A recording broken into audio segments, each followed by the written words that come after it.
প্রিয় কোনো কিছুই আসলে বেশি দিন থাকে না, হোক সেটা কোনো জিনিস কিংবা প্রিয় কোনো মানুষ। যে জুতা জোড়া সবচেয়ে বেশি প্রিয়, সেই জুতা জোড়াই ছিঁড়ে যায় সবার আগে। যে জামাটাই কিনা আমাকে সবচেয়ে বেশি মানায়, সেই জামাটার রং চলে যায় সবার আগে।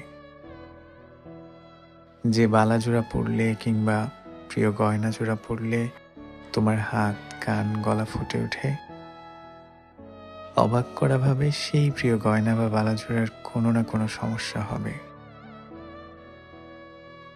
যে প্রিয় ঘড়িটা পরলে আমার হাতটা আরো সুন্দর করে ফুটে ওঠে, সেই ঘড়িটারই হয়তো ব্যাটারি নষ্ট হয়ে যায়, নয়তো বেল্ট ছিঁড়ে যায়। যে প্রিয় মানুষটার সবচেয়ে বেশি প্রয়োজন মনে হয়,